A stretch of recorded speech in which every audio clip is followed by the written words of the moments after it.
Selamat sore, saudari dan saudara yang terkasih dalam Kristus. Mari kita memulai doa malaikat Tuhan kita pada sore hari ini.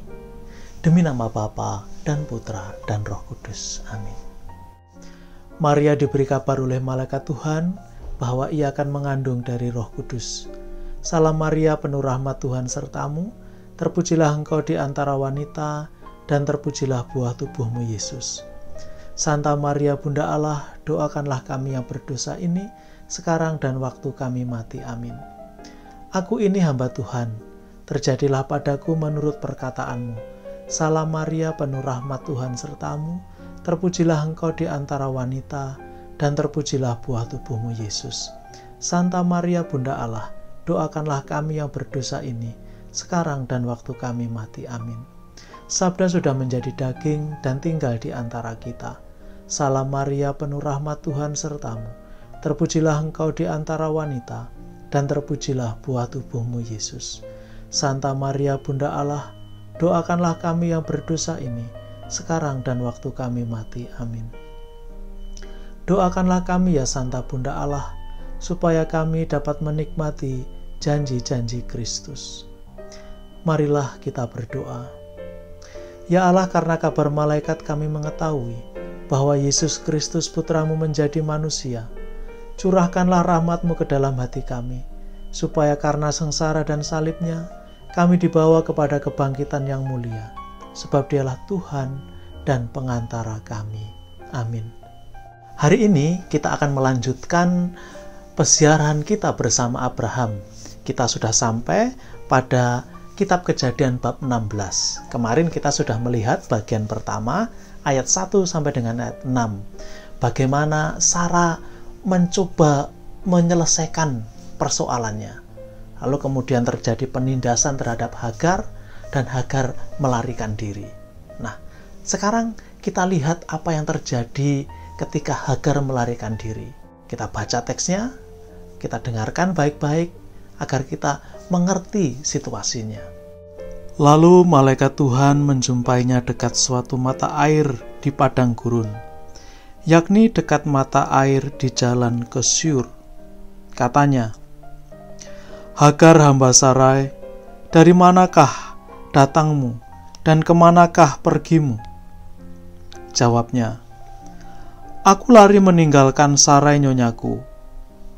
Lalu kata malaikat Tuhan itu kepadanya, "Kembalilah kepada nyonyamu, biarkanlah engkau ditindas di bawah kekuasaannya."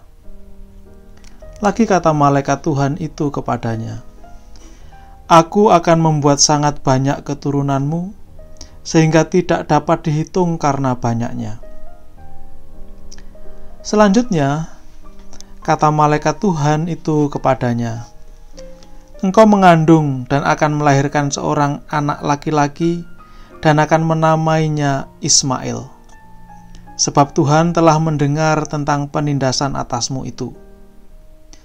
Seorang laki-laki yang lakunya seperti keledai liar, demikianlah nanti anak itu.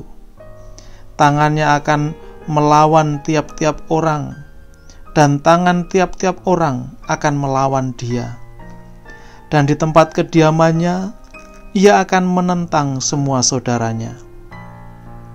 Kemudian Hagar menamakan Tuhan yang telah berfirman kepadanya itu dengan sebutan, "Engkaulah El Roi." Sebab katanya, "Bukankah di sini kulihat Dia yang telah melihat aku?" Sebab itu sumur tadi disebutkan orang Sumur Lahai-Roi. Letaknya antara Kudeshi dan Beret.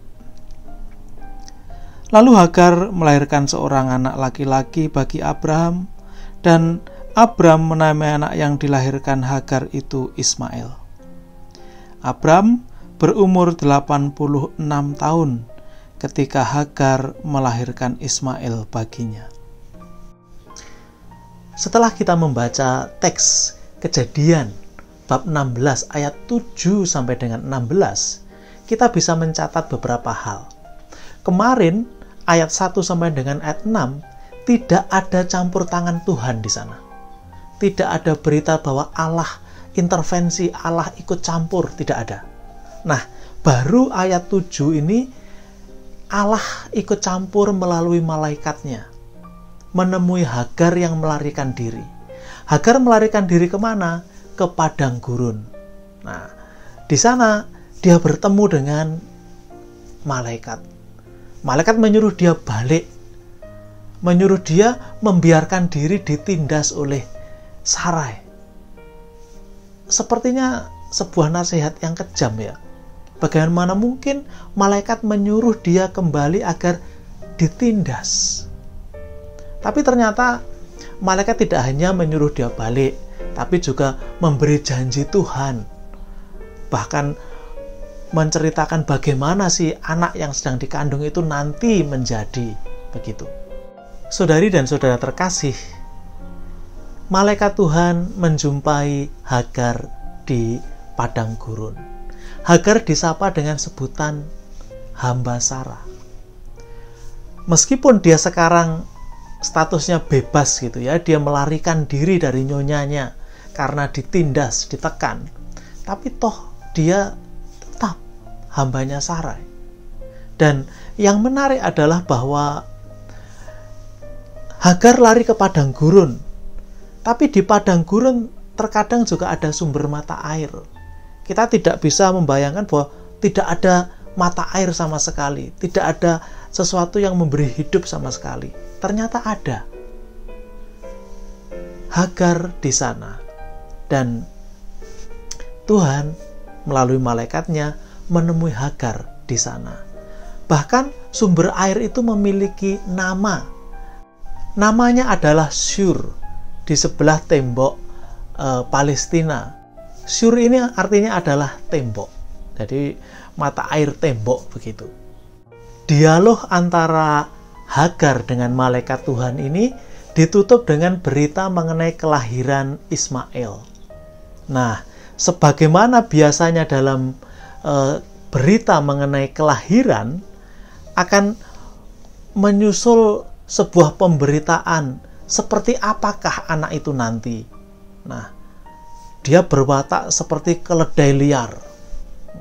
Bagaimana membayangkan seperti keledai liar yang menertawakan keramaian kota, tidak mendengar teriak si penggiring, menjelajah gunung-gunung padang rumputnya, mencari apa saja yang hijau.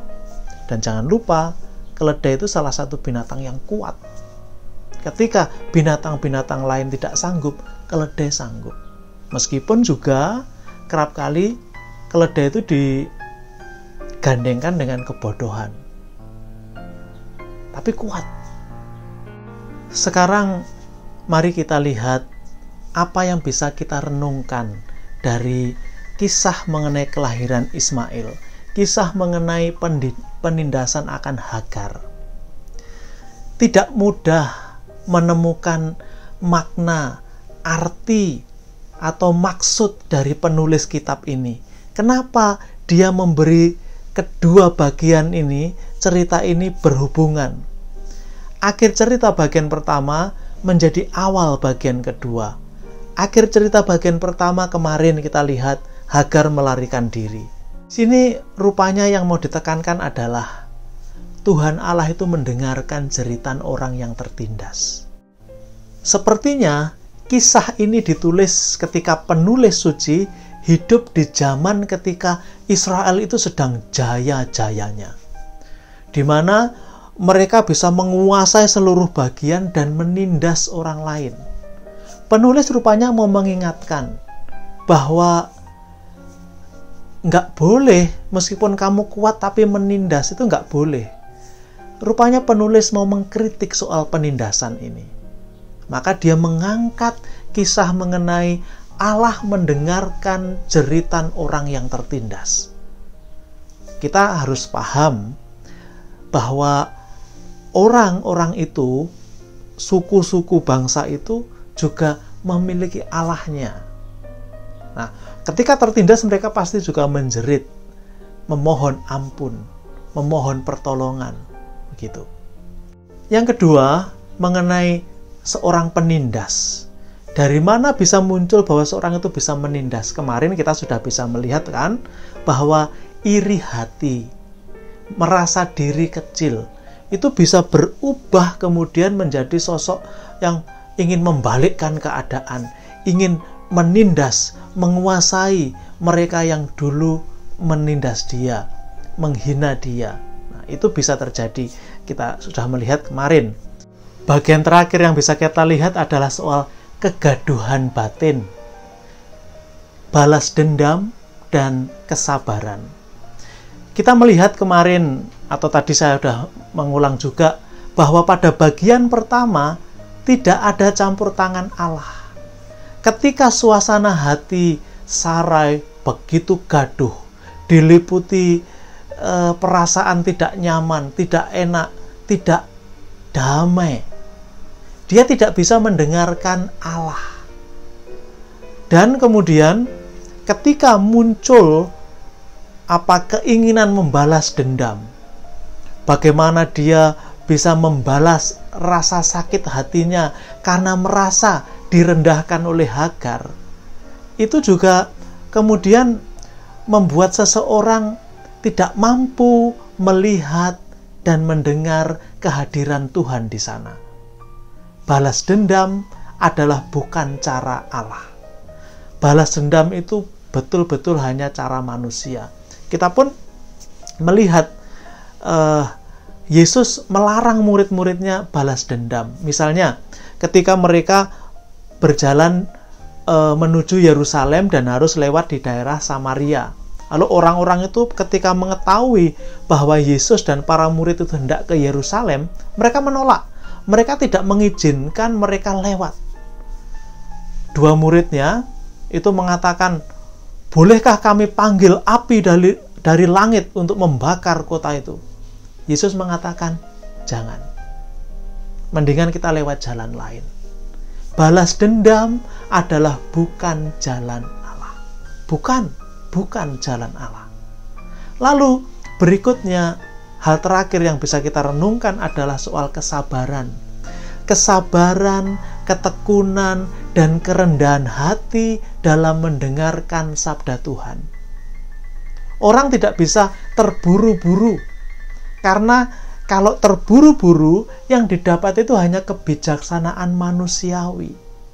Kita belum mampu memperoleh kebijakan ilahi kalau kita hanya sembarang-sembarang saja, tergesa-gesa. Seperti kebijaksanaan yang diambil oleh Sarai. Dia mengira keputusannya itu tepat. Dia mengira jalan keluar yang dia berikan kepada Abram untuk menyelesaikan persoalannya itu tepat. Ternyata tidak. Ternyata membuahkan situasi yang rumit. Kemudian dia merasa iri ketika ternyata Hagar mampu mengandung. Lalu dulu dia yang menyerahkan Hagar kepada Abram. Kemudian dia yang mengusir, menindas, dan seterusnya. Ketergesa-gesaan itu hanya akan menimbulkan sesuatu yang bersifat buruk, bahkan terkadang membawa malapetaka. Kesabaran, ketekunan, dan kerendahan hati dalam mendengarkan sabda Tuhan, membiarkan Tuhan masuk ke dalam hati. Kita membaca, kita mengolah dalam kepala, dan kita membiarkan turun ke dalam hati. Seperti yang dilakukan Bunda Maria.